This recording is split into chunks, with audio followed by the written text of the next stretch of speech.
ప్రజలందరూ కూడా నిరాశ చెంది ఉండొచ్చు. ఈరోజు రైల్వే డివిజన్ విశాఖపట్నానికి ఇవ్వడం అనేది కనీసం ప్రసవిస్తారని అనుకున్నాం, కానీ రైల్వే డివిజన్ గురించి మారు కూడా మాట్లాడలేదు. అలాగే మనకి కొత్తగా ఏర్పడిన ఆంధ్రప్రదేశ్లో అన్ని విధాల ఎలిజిబుల్ ఉంది విశాఖ వాల్టేర్ డివిజన్. రెవెన్యూలో దేశంలోనే నెంబర్ 1 నెంబర్ 2లో ఉంది. ఈరోజు రైల్వే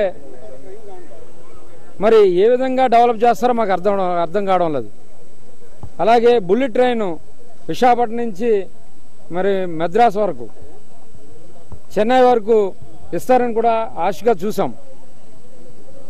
3వ లైన్ కూడా ఇస్తారేమో ఆశగా చూసాం. ఏది కూడా ఇవ్వలేదు, నిరాశపరిచారు. మరి అన్ని విధాల ఆంధ్రప్రదేశ్కి ఈరోజు ఇన్ఫ్రాస్ట్రక్చర్లో మరి రైల్వే ఇన్ఫ్రాస్ట్రక్చర్లో ఎక్కడ కూడా జరగడం లేదు. అలాగే బొబ్బుల నుంచి పలాస గత ప్రభుత్వంలో మరి పెట్టడం జరిగింది, దానికి కొంత కేటాయించడం జరిగింది. ఈసారి దాన్ని కనీసం ఒక మాట కూడా ఎత్తలేదు. చాలా అన్యాయంగా ఉంది. మరి ఏ విధంగా మరి ఆంధ్రప్రదేశ్ని మరి బాగు చేస్తారో రైల్వేలో అలాగే చూస్తాం. ప్రతి విషయంలో కూడా అన్యాయం జరుగుతుంది. మరి స్పెషల్ స్టేటస్ విషయంలో అయితేనేమి అన్ని విధాలా ఈరోజైతే ప్రత్యేకంగా రైల్వే బడ్జెట్ ఏ విధంగా రాలేదు, నిరాశపడ్డాం.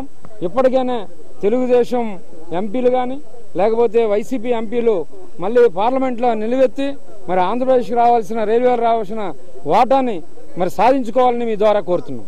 నిరుపేదల చట్టంలో మీరు కరెక్ట్గా రాయలేదు, దాని కారణంగానే జోన్ రావట్లేదు. ఎగ్జామిన్ రాశారు అంతే తప్ప. ఇప్పుడు ఎగ్జామిన్ రాసినా ఏది రాసినా ప్రభుత్వం వాళ్ళది. ఆ రోజు రాష్ట్రం మరి విడిపోయేటప్పుడు బీజేపీ నాయకత్వం గట్టిగా చెప్పడం జరిగింది.